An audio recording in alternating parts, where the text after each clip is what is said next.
जी अस्सलाम वालेकुम। जी students, I hope all of you are doing good. आज की इस वीडियो में हम डिस्कस करेंगे ईरान का पार्ट टू इनफैक्ट।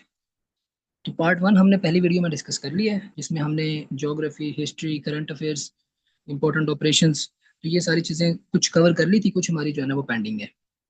तो जो हमारा रिमेनिंग पोर्शन है उसको हम आज कोशिश करेंगे कवर करने की, जिसमें हमने कैपिटल के बारे में पढ़ा, करेंसीज के बारे में, और ओवरऑल जीके के जो क्वेश्चंस थे वो हम लोगों ने डिस्कस किए थे कल।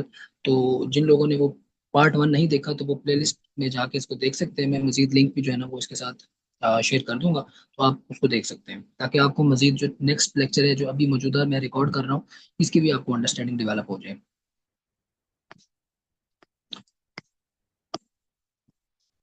तो ये चीज़ें हमने कल डिस्कस कर ली हैं।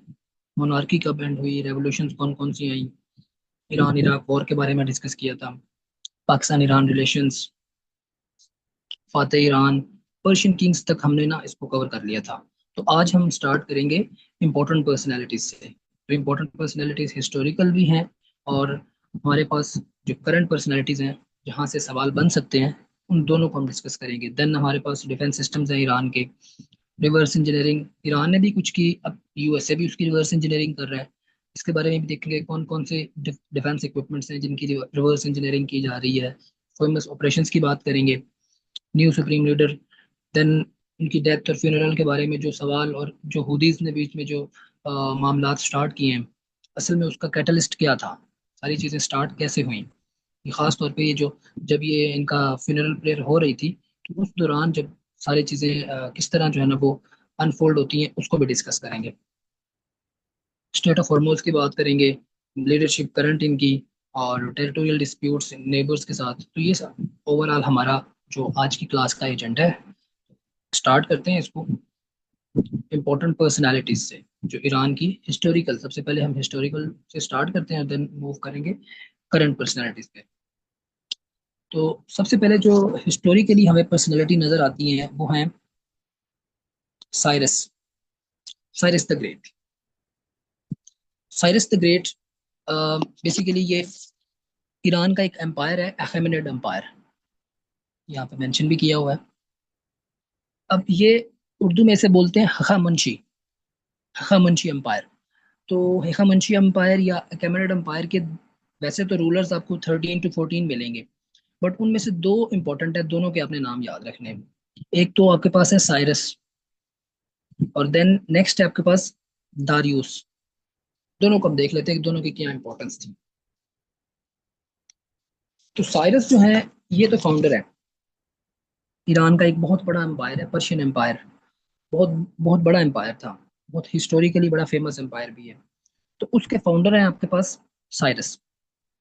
एक तो आपने ये चीज ध्यान में रख, साइरस के हवाले से एक और चीज आप देखेंगे, साइरस सिलेंडर, साइरस सिलेंडर।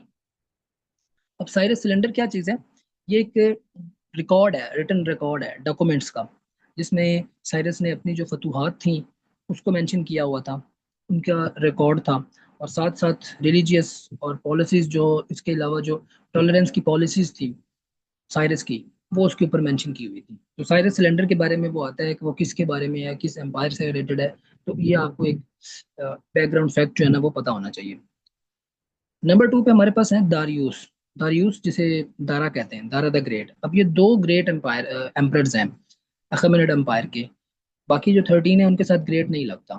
और कुछ हिस्ट्री के अंदर हमें ऐसे एम्परर्स मिलते हैं जिनके साथ नाम के साथ ग्रेट आता है, for example Ashoka the great, Akbar the great, Alexander the great. ये कुछ चंद एक जो है ना वो एम्परर्स हैं जिनके नाम के साथ आप ग्रेट लगाते हैं। ठीक है, और ये आपने थोड़ा सा चार पांच लोगों का थोड़ा सा बैकग्राउंड भी देख लेना है। अब दो आज हम डिस्कस कर रहे हैं, साइरस और दारियुस। दारियुस जिसे हम दारा भी कहते हैं उर्दू में। इनके बारे में अल्लामा इकबाल का एक शेर भी है ना, कि तुझे उस कौम ने पाला है आगोश मोहब्बत में, कुचल डाला था जिसने पाँव में ताजे सरे दारा। तो वही दारा की बात हो रही है। तो ये जो है ये इस एम्पायर को एक्सपैंड करते हैं। ठीक है, पर्शिया से आगे इजिप्ट तक लेके जाते हैं, इसकी फुल एक्सपेंशन कर देते हैं कि ये जो आप जिस तरह हजरत उमर फारूक रजी अल्लाह तआला अन्हु के दौर में इस्लाम बहुत ज़्यादा फैलता है, इसी तरह दारा के दौर में ये जो पर्शियन एम्पायर था काफ़ी ज़्यादा एक्सपैंड कर जाता है। तो दोनों का आपको अंदाज़ा होना चाहिए। नेक्स्ट हमारे पास पर्सनैलिटी ईरान से है इब्न सीना। वेस्ट वाले इन्हें नाम देते हैं एविसिना का। ठीक है, इनकी जो पैदाइश होती है मौजूदा उज्बेकिस्तान में होती है।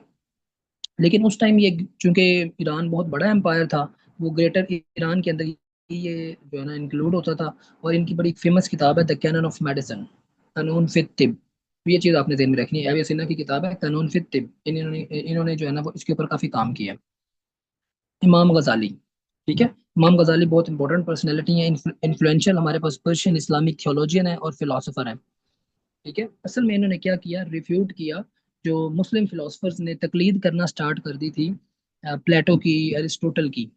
बहुत सारे हमारे फिलोसफर्स ऐसे आए हैं जिन्होंने उस रविश को अपनाया कि प्लेटो और अरिस्टोटल ने जो बातें की थी, फिलोसॉफिकल जो उनके आइडियाज थे, मुस्लिम जो फिलोसफर हमारे आए बाद में, उन्होंने उसको जो है ना वो अडॉप्ट करना स्टार्ट कर दिया। खास तौर पे इनमें आपको मिलेंगे अल फराबी और अल मावर्दी। इन्होंने क्या किया, इन्होंने कंडेम किया कि मुसलमान जो फिलॉसफी है ना, उसकी यहाँ पे जो है ना वो इस्लाम में जो है ना वो जगह नहीं है। तो इसे इनकी जो बड़ी फेमस एक थ्योरी भी है, रेफुटेशन ऑफ द फिलोसफर्स। ठीक है, उसमें मुसलमान जो फिलोसफर्स हैं उसको ये कंडेम भी करते हैं। तो इस हवाले से भी इनको जाना जाता है। खास तौर पे इनकी एक और बड़ी इंपॉर्टेंट किताब है अहयाउल उलूम के नाम से, the revival of religious sciences, अहयाउल उलूम। तो ये एक बड़ी इंपॉर्टेंट किताब है इनकी, इमाम गजाली की। और कीमियाए सादत, ये कुछ चंद एक इम्पोर्टेंट इनकी बुक्स हैं, ये भी आपको पता होनी चाहिए। और ख़ास तौर पे फिलोसफी के हवाले से इनका क्या पॉइंट ऑफ व्यू था, वो पॉइंट भी आपके माइंड में होनी चाहिए, एग्जामिनर यहाँ से सवाल बना सकता है। अब हम देखते हैं नेक्स्ट जो हमारे पास करंट जो पर्सनैलिटीज़ हैं ईरान की, उसके बारे में भी बात करते हैं। तो करंट में आपको, खैर इसमें एक और आप ऐड करेंगे, शेख सादी शिराजी, शिराज के रहने वाले थे ईरान के। तो ये एक पर्शियन पोइट है जी, ऑल दो इनके नेशनल पोइट नहीं है, नेशनल पोइट तो फिरदौसी हैं, लेकिन ये भी बहुत इंपॉर्टेंट पर्सनैलिटी है जी, पोइट हैं आपके ईरान के।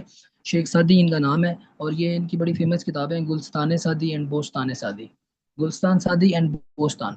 तो ये दो किताबें किनकी आपसे पूछा जा सकता है, पता होना चाहिए। उमर ख़याम, ये भी ईरानियन पर्सनैलिटी है, एक पॉलीमैथ है। पॉलीमैथ का मतलब है बहुत सारे फन जानता हो, जो पोइट भी हैं, मैथमेटिशियन भी हैं, एस्ट्रोनॉमर भी हैं।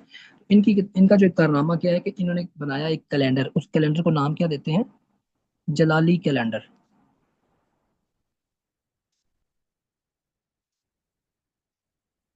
अब जलाली कैलेंडर के बारे में सवाल आता है कि ये किसने डेवलप किया, ये बनाया किसने, ये बनाया उमर खयाम ने। किसके कहने पे बनाया, एक सल्जूकी बादशाह था, उस बादशाह का नाम था जलालुद्दीन मुलक शाह, जलालुद्दीन मुलक शाह। अब उसी के नाम से इसको नाम क्या पड़ गया, जलाली कैलेंडर। और ये ज़हन में रखिएगा, ये एक शमसी कैलेंडर है, ना कि एक कमरी। जो हमारा इस्लामी साल है, ये जो कैलेंडर है मुहर्रम सफ़र रजब वाला, ये जो हम पढ़ते हैं, ये कमरी कैलेंडर है, ठीक है, मून के हिसाब से है। लेकिन जो इन्होंने बनाया था वो शमसी था। और ये कहा जाता है कि ये जो कैलेंडर है, ये बहुत ज़्यादा एक्यूरेट है। जो अभी जो एडी वाला हमारा कैलेंडर जनवरी फरवरी वाला है, उससे भी एक्यूरेट है। ठीक है, और क्योंकि वो भी आपके पास एक शमसी कैलेंडर है ना, तो ये उसको भी उससे भी ज़्यादा जो है ना एक्यूरेट माना जाता है। और इसी कैलेंडर के तहत जो ईरान का एक फेस्टिवल आप लोगों को पता होगा, नौरोज के नाम से मनाया जाता है।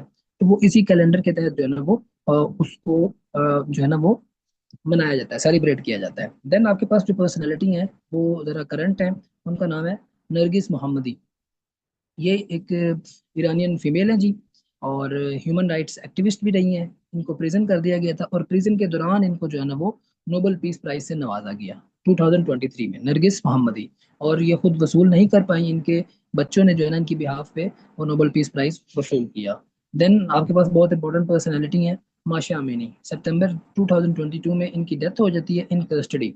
ठीक है, असल में ईरान की एक मोरालिटी पुलिस है, जिसका काम क्या होता है, जिसमें ड्रेस कोड को चेक करना होता है कि ईरान में इस्लामिक ड्रेस कोड को फॉलो किया जा रहा है या नहीं किया जा रहा। तो मोरालिटी पुलिस का नाम क्या होता है, गश्त अरशाद, जिसका काम जस्ट यही है कि उसने देखना है कि क्या इस्लामिक ड्रेस कोड फॉलो हो रहा है या नहीं हो रहा। ठीक है, इस पुलिस को इंग्लिश में, पर्शियन में आप कह लें कि इस तरह उसका नाम करा जाता है, गश्त इरशाद। गश्त करना, ठीक है, देखना कि इस्लामिक प्रिंसिपल्स फॉलो हो रहे हैं या नहीं हो रहे। तो उस हवाले से ये सवाल एक दफ़ा आ चुका है बाय द वे। तो असल में ये जो एक कुर्द फीमेल है, ये जो माशा अमीनी है ना, ये कुर्द एक गर्ल है। ठीक है, इनकी उम्र आप 20 कह लें, 25 कह लें। ठीक है, अब ये किसी वर्क प्लेस में इनका जो है ना वो वीडियो आती है, और कि इनका दुपट्टा जो है ना वो सर से थोड़ा सा उतर जाता है, तो उस बेस पे जो है ना इनके खिलाफ एक्शन होता है, कस्टडी में रखा जाता है, कस्टडी में जो है ना इनकी डेथ हो जाती है। अब पूरे ईरान में वहाँ पे प्रोटेस्ट जो है ना वो आहिस्ता आहिस्ता फैल जाते हैं, और फिर वेस्ट जो है वो भी इसको सपोर्ट करने लग जाता है, एलॉन मस्क भी इसको सपोर्ट करता है। ठीक है, क्योंकि इस दौरान जो है वो ईरान का इंटरनेट बंद कर दिया जाता है, तो वो फिर अपना जो स्टार लिंक है उसके जरिए एलॉन मस्क इस चीज़ को, इंटरनेट ईरानियन को प्रोवाइड करता रहता है। और ये काफ़ी ज़्यादा जो है ना प्रोटेस्ट, एक जो है ना वो एक पूरी दुनिया में जो वर्ल्ड वाइड प्रोटेस्ट जो है ना वो फैल जाते हैं। और इस दौरान एक मूवमेंट भी ईरान में स्टार्ट होती है, उस मूवमेंट का नाम क्या था, विमेन लाइफ लिबर्टी मूवमेंट। तो ये भी आपसे पूछ सकता है कि विमेन लाइफ लिबर्टी मूवमेंट का जो बैकग्राउंड है वो क्या है, किससे एसोसिएटेड है, किस पर्सनैलिटी से एसोसिएटेड है, और क्यों ये मूवमेंट स्टार्ट हुई, किस कंट्री में हुई, तो आपको पता होना चाहिए। देन है डिफेंस सिस्टम्स ईरान के, ये कुछ इक्विपमेंट्स हैं उसके बारे में हम बात करेंगे, ये इंपॉर्टेंट है, ये आजकल काफ़ी ज़्यादा न्यूज़ में है, जो आपके रिटन एग्जाम में सीएसएस में जो इसको आप यूज़ कर सकते हैं। तो उसके ऊपर हम बात करते हैं डिटेल में। S300, आप लोगों को पता है S300 हो, आपके पास S400 हो, या आपके पास हो S500, ये तीनों किस कंट्री के हैं? ये आपके पास है रशिया के, रशियन मेड है जी। डिफेंस सिस्टम्स बहुत इंपॉर्टेंट है। और ईरान कौन सा यूज कर रहा है? S300। ठीक है। अच्छा, इसके अलावा ईरान अपना भी एक इंडिजिनस डिफेंस सिस्टम भी यूज कर रहा है बवार के नाम से, ये भी आपको पता होना चाहिए। देन ईरान ने अभी अपना ये जो इनकी ईरान यूएसए के साथ वॉर स्टार्ट हुई है फेब से, 28 फेब से, उस टाइम पीरियड के दौरान इन्होंने एक अपना डिफेंस सिस्टम जो इसी टाइम में बनाया है वॉर के दौरान। ये भी आपसे पूछ सकते हैं कि इन्होंने वार के दौरान कौन सा डिफेंस सिस्टम बनाया है इंडिजिनस, अपना इनका खुद कार, ऐसा नहीं कि इन्होंने किसी से इंपोर्ट किया हुआ, जिस तरह S300 रशिया का है वो ये यूज कर रहे हैं, ऑल्दो वो प्रोटेक्ट नहीं कर सका। अच्छा, वो उसका नाम आप लोग नोट करेंगे, अर्शे कमानगीर, अर्शे कमानगीर। तो ये ईरान ने अभी रिसेंटली वॉर के दौरान बनाया है। तो ये डिफेंस सिस्टम्स हो गए, ये आपने देख लिए। अब कुछ देखते हैं बैलिस्टिक मिसाइल्स की बात करते हैं। जो ईरान के बैलिस्टिक मिसाइल्स हैं उसमें आपको पास खैबर शिकन मिलेगा, फतह मिसाइल सीरीज, ये काफी इंपॉर्टेंट है, ये आपने देख लेना है। उसके बाद है जी नेवल फास्ट अटैक, इसमें एक नाम आपने याद रखना है कि IRGC जो कि ईरानियन जो रेवोल्यूशनरी गार्ड कॉर्प्स हैं, इनकी जो नेवी है बेसिकली इन्होंने फास्ट बोट्स जो है ना वो बनाई है रिसेंटली, खासतौर पे एक बड़ी इंपॉर्टेंट बोट है जी, वाटरक्राफ्ट। जिस तरह एयरक्राफ्ट होता है ना आपका जो हवा में चलता है, इस तरह आपकी इसी तरह इतनी तेज जो है ना वो आपकी बोट भी चलती है, उसे हम क्या नाम देते हैं? वाटरक्राफ्ट, बड़ी फास्ट बोट होती है। और उसमें एक नाम आप याद रखेंगे, रजब 27। आपसे ये पूछ सकता है कि व्हाट इज रजब 27। तो ये ईरान की जो है ना वो फास्ट बोट है, जिसके थ्रू ये स्ट्रेट ऑफ हॉर्मोज में ये नेविगेशन को और कंट्रोल करते हैं, ट्रैफिक को, इनबाउंड एंड आउटबाउंड ट्रैफिक जो भी होती है उसको कंट्रोल करते हैं इन्हीं फास्ट जो है ना वो आपके पास बोट्स, उसके थ्रू। उसमें एक नाम आप याद रखेंगे, रजब 27 का। ठीक है। अभी रिसेंटली आपने देखा भी होगा कि इन्होंने जो है ना वो स्टेट ऑफ हॉर्मोज को इफेक्टिवली कंट्रोल करके भी रखा, तो उसकी रीजन यही है। उसके बाद है जी रिवर्स इंजीनियरिंग। अब रिवर्स इंजीनियरिंग बहुत इंपॉर्टेंट एक कॉन्सेप्ट है, जिसमें आप क्या करते हैं, किसी भी एनिमी का जो आपका होता है, दुश्मन होता है, उसका कोई भी डिफेंस इक्विपमेंट गलती से अगर आपके हाथ लग जाता है, तो आप उसको देखते हैं कि इसमें क्या जो है ना वो इंजीनियरिंग यूज की गई है, क्या प्रिंसिपल इसमें इस्तेमाल हुआ है, क्या मेथड इसमें इस्तेमाल किए गए, कौन सी मेटल्स इसमें लगाई गई हैं, क्या इलेक्ट्रॉनिक कंपोनेंट्स हैं। आप उसी चीज़ को क्या करते हैं, कॉपी करते हैं, और अपना जो है ना वो उसी तरह का एक सिस्टम डेवलप कर लेते हैं, इसे हम कहते हैं रिवर्स इंजीनियरिंग। अब ईरान ने रिवर्स इंजीनियरिंग की थी 2011 में। इनके हाथ एक लगा यूएस का ड्रोन, उस ड्रोन का नाम क्या था? US RQ-170 sentinel. इन्होंने उसकी रिवर्स इंजीनियरिंग की, एक स्टेल्थ ड्रोन था, स्टेल्थ का मतलब होता है एक आपका जो रडार में नहीं आता, विजिबल नहीं होता, ठीक है, लो लाइंग उड़ रहा होता है और आपको पता भी नहीं चलता। तो आजकल स्टेल्थ टेक्नोलॉजी काफी ज्यादा वो ना वो कारआमद है, क्योंकि इसका आपको रडार में शो नहीं होता और आप कहीं पे भी जाके अटैक कर सकते हैं। तो ईरान ने उसी को रिवर्स इंजीनियरिंग किया, एक उसको इन्होंने RQ-170 को इन्होंने कैप्चर किया, और कैप्चर करने के बाद उसकी रिवर्स इंजीनियरिंग की और एक अपना वर्जन बना दिया RQ-170 का, और उन्होंने नाम क्या दिया उसको? शाहिद 171, शाहिद 171 साइमोर। तो ईरान ने अपना जो है ना उसको डेवलप किया, पाकिस्तान ने भी इस तरह किया। पाकिस्तान ने टोमाहाक मिसाइल्स, जो कि सोवियत एरा के टाइम में वो पाकिस्तान में ही एक रह गया, ठीक है, फायर तो इन्होंने अफगानिस्तान में किया था यूएसए ने, लेकिन एक पाकिस्तान में इनको मिला, वो एज इट इज था, पाकिस्तान ने उसको रिवर्स इंजीनियरिंग की और उससे हमने बाबर मिसाइल जो है ना वो अपना डेवलप किया, बाबर। ठीक है, तो बाबर हमारा रिवर्स इंजीनियर्ड है। किसका रिवर्स इंजीनियर्ड है? ये आपके पास है जो यूएसए का टोमाहॉक मिसाइल है। ठीक है, तो इस तरह रिवर्स इंजीनियरिंग जो है ना वो काफी चलती रहती है। अच्छा, उससे पहले कि हम मूव आगे करें, थोड़ा सा मैं यहाँ पे एक चीज और भी क्लियर करता हूँ। रिवर्स इंजीनियरिंग और भी हुई है जी। आप लोगों ने बड़ा नाम सुना होगा शाहिद 136 ड्रोन्स का। शाहिद 136, इन्हें हम सुइसाइड ड्रोन्स भी कहते हैं, खुदकश ड्रोन्स, या इन्हें हम क्या कहते हैं, कामेकाजे। कामेकाजे का मतलब ही यही होता है कि वन वे आपकी मिशन है, आपने जाना है, अटैक करना है, वापस आने का कोई जो है ना वो चांस नहीं है, आपने सुसाइड करनी है दरअसल। तो ये जो ड्रोन्स हैं ये बहुत सस्ते हैं, एक्सपेंसिव नहीं है। ईरान इसको बहुत ज़्यादा यूज़ कर रहा है, रिसेंट वॉर ने उसमें इसको यूज़ किया, उसने रशिया को भी दिया। अब ये जो 136 ड्रोन्स हैं, इसको कॉपी किया रशिया ने भी, यूएसए ने भी, दोनों का मैं आपको बता देता हूँ। रशिया ने इसको कॉपी किया और उसने इसका नाम क्या रख दिया, जिरान 2। इसी तरह जो आपके पास यूएसए है, यूएसए ने इसको कॉपी किया और इसका नाम उन्होंने क्या रखा है, लुकास सिस्टम। लुकास, यहाँ पे आपके पास क्या है, low cost unarmoured combat attack system. Low cost unarmoured combat attack system, यानी कि ये रिवर्स इंजीनियरिंग की है उन्होंने, यूएसए ने, शायद 136 ड्रोन्स की, क्योंकि ईरान का जो यूएसए के जो पेट्रियोट मिसाइल्स हैं वो बहुत एक्सपेंसिव हैं, 3 से 4 मिलियन उनकी जो है ना वो वर्थ है। तो इतने महंगे महंगे मिसाइल्स ईरान यूएसए अफोर्ड नहीं कर सकता इस वॉर के दौरान वो यूज करे। तो ये इसकी जो कॉस्ट पड़ती है शायद 136 की, वो आपको 35 से 40 हज़ार डॉलर जो है ना वो इसमें वो आपको पड़ जाएगा। कहाँ 40 हज़ार डॉलर, कहाँ आपके पास 4 मिलियन, 40 लाख। ठीक है, तो ये काफ़ी ज़्यादा एक्सपेंसिव यहाँ पे ना जो है वो गैप आ रहा था आपके पास। तो इस वजह से उन्होंने फिर इसको कॉपी किया और ईरान यूएसए ने भी जो है ना वो अपना एक सिस्टम डेवलप कर लिया लूकास के नाम से। कॉपी क्या किसको किया है, रिवर्स इंजीनियरिंग किसको की हुई है, ये जो कामिकाजे ड्रोन है ईरान के। ठीक है, अच्छा अब हम मूव करते हैं नेक्स्ट।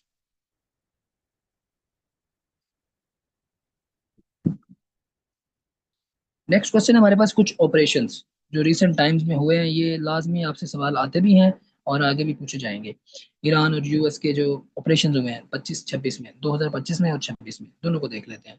ऑपरेशन राइजिंग लाइन, ये आपको पता है इसराइल का ऑपरेशन था, 12-13 जून को ये कंडक्ट करते हैं और ये 12 डे वॉर इस ऑपरेशन से स्टार्ट हो जाती है, जो कि इसराइल का ऑपरेशन होता है अगेंस्ट ईरान। और इसका नाम उन्होंने डेलिबरेटली नाम क्यों रखा है राइजिंग लाइन, क्योंकि इससे पहले जो डायनेस्टी थी, पहले भी डायनेस्टी जो रेवोल्यूशन से पहले रूल कर रही थी ईरान को, उसका जो सिंबल था फ्लैग का वो भी लाइन ही था, राइजिंग लाइन था। ठीक है, तो इस वजह से उस लाइन को राइज करवाना चाह रहे हैं, वही यानी कि उसी रिजीम को रीइंस्टेट करवाना चाह रहे हैं, क्योंकि उनका बेटा अभी आपको पता है ना वो अमेरिका में बैठा हुआ है। तो उसको रिजीम चेंज के जरिए इनका माइंडसेट था कि उसको हम रीइंस्टेट करवा देते हैं। तो उसमें काफ़ी ज़्यादा इन्होंने मसले मसाइल भी क्रिएट किए, ईरान में प्रोटेस्ट भी करवाए दिसंबर 2025 में, लेकिन ये सक्सेसफुल नहीं हो पाए। देन है जी आपके पास एक ऑपरेशन मिडनाइट हैमर, ये बहुत इंपॉर्टेंट है, ये यूएसए का ऑपरेशन था, क्योंकि बाद में यूएसए ज्वाइन करता है इसराइल को। और ये कब होता है जी, 23 जून 22 जून 2025 को। और इसमें यूएसए जो है वो न्यूक्लियर साइट्स ऑफ ईरान उसको अटैक करता है। ये आपसे पूछ सकता है कौन कौन सी हैं, फोर्डो, नतान्ज एंड इस्फहान। तो ये 3 साइट्स थी, इसके ऊपर अटैक किया जाता है यूएसए की जानिब से। लेकिन कहा यह जाता है कुछ एनालिस्ट की जानिब से कि यूएसए ने अपना जो, सॉरी ईरान ने जो अपना न्यूक्लियर जो एनरिच्ड मटेरियल था उसको वहां से पहले ही रिमूव कर लिया था और उनको नुकसान नहीं हुआ। हाँ, ऑल्दो उनकी जो फैसिलिटीज हैं वो जरूर तबाह हो गई थी, क्योंकि इन्होंने जो बॉम्ब यूज किए थे वो काफी ज्यादा हैवी किस्म के बॉम्ब थे। और B2 बॉम्बर्स के जरिए जो है ना उन्होंने वो इस्तेमाल किए। JBU-57 बॉम्ब्स का नाम था, बहुत हैवी वो पेनिट्रेशन करते हैं, 200 अराउंड 200 to 300 मीटर्स की पेनिट्रेशन हो जाती है। तो इसमें वो यूज किए गए थे, क्योंकि ईरान का जो न्यूक्लियर सारा जो एनरिचमेंट का सिस्टम है, जो सारे मामलात हैं वो आपके अंडरग्राउंड है, पहाड़ों के नीचे हैं, तो उसमें फिर आपको वजनी बॉम्ब चाहिए, तो वो इन्होंने फिर यूज किया JBU-57। तो ये ऑपरेशन मिड नाइट हैमर था। इसी तरह आपके पास एक ऑपरेशन ट्रू प्रॉमिस 3 है। ये ईरान का missile and drone retaliation against Israel. Iran ने भी जाहिर रिस्पॉन्स करना था, तो उनका ट्रू प्रॉमिस 3 था, और अभी जो रिसेंटली फेब में उन्होंने रिटेलिएट किया ईरान ने, वो ट्रू प्रॉमिस 4 है, वादा सादिक चहारम। इसी तरह ऑपरेशन एपिक फ्यूरी, ये आप लोगों को पता है यूएसए का ऑपरेशन है, 28 फरवरी को ये स्टार्ट होता है। और इसी तरह इसराइल अपना नाम रखता है, हालांकि दोनों ज्वाइंट काम कर रहे हैं लेकिन नाम अपने अपने हैं। जो ईरान का इसराइल का ऑपरेशन है उसका नाम है लायंस रोर या रोरिंग लायन। पहले आपको बताया ना कि लायन जो है वो राइज कर रहा है, राइज करके अब वो रोर कर रहा है, ठीक है। यानी कि अब इनका ये है कि भाई ईरान का काम हमने तमाम करना है इसराइल के बकौल, क्योंकि ये जो ऑपरेशंस होते हैं ये बड़े सिंबॉलिक होते हैं, इनके नाम ऐसे नहीं रखे जाते। उसके पीछे भी आपको कोई ना कोई जियो पॉलिटिक्स, कोई ना कोई जो सिनेरियो है वो नजर आ रहा होता है। देन हमारे पास सुप्रीम लीडर न्यू है, ये थर्ड सुप्रीम लीडर है जी, मुज्तबा खोमैनी। ये तो ऑलरेडी हम चीज़ें डिस्कस कर चुके हुए हैं अपने करंट अफेयर की क्लासेस में भी। थर्ड है मुज्तबा खामिनाई, ठीक है, ये सन है जो आयतुल्ला अली खामनाई। ये कब ऑफिस अपना अज्यूम करते हैं? 8 मार्च 2026 को। और इनके पहले जो इनके वालिद साहब होते हैं, उनकी डेथ कब होती है, शहादत कब होती है उनकी? वो होती है 28 फेब को, ऑपरेशन एपिक फ्यूरी में। उसके बाद है supreme leaders death and funeral, ये 28 फेब में मैंने आपको बता दिया। फ्यूनरल जो है वो सारी सेरेमनी जो होती है वो 4 to 9 जुलाई तक चलती है, जिसमें आपके जो इनकी जो इसमें मैं खैर मैं आपको मजीद डिटेल भी बता ही देता हूँ। 28 फेब को सेकंड सुप्रीम लीडर उनकी डेथ हो जाती है, आयतुल्ला अली खामनाई उनका नाम है। और उनकी जो नमाज जनाजा है उसकी जो तकरीबात हैं वो 4 to 9 जुलाई तक वो जारी रहती हैं। और इनको उनकी जो है वो बरियल कहाँ पे होती है? वो इमाम रजा के शराइन में, मशहद में। ये इंपॉर्टेंट है जी, कहाँ पे मदफन कहाँ पे इनका है? वो है जी मशहद में। अच्छा, अब इसमें ईरान का एक ग्रुप है, ठीक है, एक्सिस ऑफ रेजिस्टेंस के नाम से। एक्सिस ऑफ रेजिस्टेंस, इसमें आपको हौदी रेबल्स में मिलेंगे जो कि यमन में है, हमास भी इसी के अंदर इंक्लूडेड है, हिजबुल्लाह लबनान में, ठीक है। इसी तरह असहाबल जमीन, ये आपको यूरोप में मिलेगा, ये रिसेंटली एस्टेब्लिश हुई है। फातमियून ब्रिगेड है, जैनबियून ब्रिगेड है, ठीक है। तो इसके अलावा आपको कताइब हिजबुल्लाह इराक में मिल जाएगा, और फातमियून और जैनबियून ये आपको पाकिस्तान अफगानिस्तान में मिलेंगे। तो ये बहुत सारी प्रॉक्सीज का एक नेटवर्क है, ईरान उसको कंट्रोल करता है, फंडिंग भी देता है, वेपन्स देता है, सब कुछ होता है। अब उसी एक्सेस ऑफ रेजिस्टेंस का एक पार्ट जो रेबल्स हैं, हुदी रेबल्स, जिसे हम उर्दू में कहते हैं हौसी बागी, यमन के अंदर बेसिकली नॉर्थ यमन को कंट्रोल कर रहे हैं, और ख़ास तौर पे उसका जो कैपिटल है सनआ, उसको भी कंट्रोल कर रहे हैं। अब इनका एक हुदीज का डेलीगेशन आता है इसी फ्यूनरल प्रेयर को अटेंड करने ईरान में। अब जब वो वापस जा रहा होता है महान एयरलाइन में, ईरान की एयरलाइन हमने रिसेंट पिछले जो पिछला पार्ट है उसमें डिस्कस की थी, महान एयरलाइन। तो महान एयरलाइन में वो वापस जा रहा होता है। वापस कहाँ पे जा रहा होता है? यमन में, जाहिर है जहाँ से वो आए थे, क्योंकि उन्होंने अटेंड कर लिया सारे मामला, वापस जा रहे थे। अब सऊदी अरेबिया लेड जो गवर्नमेंट है यमन में, उसने उसको लैंड नहीं होने दिया सनआ इंटरनेशनल एयरपोर्ट पे, कि उन्होंने कहा कि यहाँ पे वेपन्स हो सकते हैं और ओवरऑल ये हमारी सॉवरेनिटी है उसकी वायलेशन हो रही है, हम हमसे परमिशन नहीं ली गई। अच्छा, तो उन्होंने वहाँ पे सनआ इंटरनेशनल एयरपोर्ट पे उनको लैंड नहीं होने दिया। तो अल्टरनेटिवली उन्होंने अल हुदैदा इंटरनेशनल एयरपोर्ट पे उनको लैंड करवा लिया। लेकिन इसके रेस्पॉन्स में क्यों नहीं, अच्छा उन्होंने लैंड क्यों नहीं होने दिया? क्योंकि उन्होंने रनवे के ऊपर अटैक्स कर दिए। जब जाहिर है रनवे ही नहीं रहेगा तो एयरपोर्ट जो आपका महान एयरलाइन का जो प्लेन है वो कहाँ पे लैंड करेगा? ठीक है, क्योंकि रनवे इन्होंने डिस्ट्रॉय कर दिया। तो इन्होंने फिर अल्टरनेटिवली किसी और उसको एयरपोर्ट के ऊपर लैंड करवाया। अब हुदीज ने उसका बदला लिया और उन्होंने सऊदी अरेबिया के एयरपोर्ट के ऊपर अटैक कर दिया। तो वो एयरपोर्ट आपसे वो पूछ सकता है कौन सा है जी? अबहा,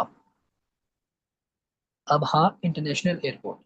तो ये चीज़ें आपको स्टोरी के फॉर्म में आपको पता होनी चाहिए कि रिसेंट जो एस्केलेशन है बिटवीन हूदीज एंड सऊदी अरेबिया ये कैसे स्टार्ट हुई है। तो उसके बाद फिर इनके जो है ना वो अटैक्स आपस में स्टार्ट हो गए हैं। सऊदी अरेबिया इनके ऊपर अटैक करता है, हूदीज जो है वो इनकी ऑयल रिफाइनरीज के ऊपर कभी अटैक कर देते हैं, कभी कहते हैं कि हमने आपके लिए रेड सी को क्लोज कर दिया है, 20 जुलाई से नेवल ब्लॉकेट लगाई हुई है। और बहुत ज़्यादा अटैक्स जो है ना वो आजकल हो रहे हैं, ऑल्दो वो हमारा मक्का डिफेंस पैक्ट भी हो चुका है, लेकिन उसके अगले दिन उन्होंने हुदीज ने सऊदी अरेबिया के ऊपर अटैक किया, और ये सिंबलाइज ये किया कि जी हम जो है ना किसी डिफेंस पैक्ट को नहीं मानते, क्योंकि बैकिंग उनको ईरान की है। तो बहरहाल ये चीज़ें ना एग्जिस्ट कर रही हैं, ये आप लोगों को पता होना चाहिए। मामला तो 2014 5 2015 से एक्टिव है, बट ये जो रिसेंट एस्केलेशन हमें देखने को मिल रही है, उसकी रीज़न क्या है, ये आपको स्टोरी लाजमी पता होनी चाहिए। ये आपके किसी भी एग्जाम में आपसे वो पूछा जा सकता है, एमपीटी, आप पे आगे जो आपके जितने भी एग्जाम्स आ रहे हैं। उसके बाद है स्टेट ऑफ हॉर्मोज क्लोजर। ये हमने डिस्कस किया हुआ है मल्टीपल टाइम्स। 4 मार्च 2026 को स्टेट ऑफ हॉर्मोज जो है ना ईरान बंद कर देता है, और ये दो कंट्रीज के दरमियान में मिलेगी आपको, ईरान और ओमान के दरमियान में। और वहाँ पे ईरान का जो पेनिनसुला है, इसके बारे में सवाल आता है कि जी स्टेट ऑफ हॉर्मोज में जो सदर्न पोर्शन है उसमें ईरान का कौन, ओमान का कौन सा पेनिनसुला है, ठीक है, उसका नाम है मुसंदम।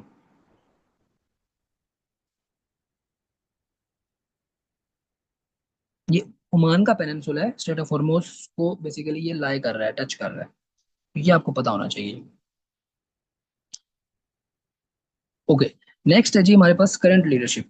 ये प्रेसिडेंट इनके मसूद पेज़ेश्कियान साहब हैं, फॉरेन मिनिस्टर अब्बास अरागची साहब हैं। ये तो जो है ना वो फैक्ट है। अच्छा, उसके बाद कुछ टेरिटोरियल डिस्प्यूट्स भी हैं इनके नेबर्स के साथ। खास तौर पे ये सवाल जो आता है वो आता है ईरान के ऊपर, सॉरी यूएई के ऊपर, ठीक है। अब यूएई के ऊपर क्या आता है जी, आइलैंड्स हैं कुछ, for example Abu Musa island, Abu Musa, greater Tunb and lesser Tunb. ये सवाल आपसे ये पूछ सकते हैं कि these island are disputed between which two countries, Iran and UAE. या पूछ लेगा कि ईरान और किसके कंट्री के दरमियान में, ओमान के दरमियान में या यूएई के दरमियान में। तो यूएई के साथ तो वैसे भी इनके ताल्लुकात बहुत ज़्यादा ख़राब हो चुके हैं ईरान के। यूएई जो है ना आपको पता है इंडिपेंडेंट फॉरेन पॉलिसी लेके चल रहा है, सऊदी अरेबिया से भी अलग होके, ठीक है। आपको रिसेंटली 1 मई 2025 को 26 को ये जो यूएई है आपके पास, ये लेफ्ट कर देता है ओपेक को भी, ठीक है, अलग हो गया है। इसी तरह अब्राहम अकॉर्ड्स में शामिल हो चुका है, इसराइल को रिकॉग्नाइज कर चुका हुआ है। तो ये चीज़ें चल रही हैं ईरान के। और इसके साथ साथ एक बहुत इंपॉर्टेंट डेवलपमेंट वो ये है कि यूएई वाहिद कंट्री है जिसने वापस अटैक्स किए हैं ईरान के ऊपर। सऊदी अरेबिया के ऊपर भी अटैक्स हुए, जॉर्डन के ऊपर भी अटैक किए ईरान ने, बहुत ज़्यादा अटैक्स हुए मुख्तलिफ और कंट्रीज़ के ऊपर, कतर के ऊपर। लेकिन किसी कंट्री ने रिस्पॉन्ड नहीं किया, लेकिन ईरान ने रिस्पॉन्ड किया है खुफिया तरीके से, ठीक है। इसके ऊपर हम डिटेल में बात ऐसे कर भी चुके हैं अपनी करंट अफेयर की क्लासेस में, ठीक है। तो ओवरऑल ये हमारा जो है ना वो टॉपिक था ईरान का, जिसमें हमने इसकी हिस्ट्री, जियोग्राफी, करंट अफेयर्स, ठीक है, पास्ट पेपर में जो चीज़ें पूछी गई हैं और जो पूछी जा सकती है उसको हमने बड़ा डिटेल में डिस्कस किया। आई होप आपको ये जो लेक्चर है ये काफ़ी जो है ना वो फ्रूटफुल आपके लिए रहेगा, ठीक है। मजीद आप लोगों का कोई सजेशन हो तो वो आप लोग उसमें बता सकते हैं, और नेक्स्ट आप ये भी मुझे मेंशन कर सकते हैं कमेंट्स में कि नेक्स्ट किस कंट्री का जो है ना वो प्रोफाइल है उसके ऊपर वीडियो बनाई जाए, ठीक है जी। ओके जी, अल्लाह हाफिज़।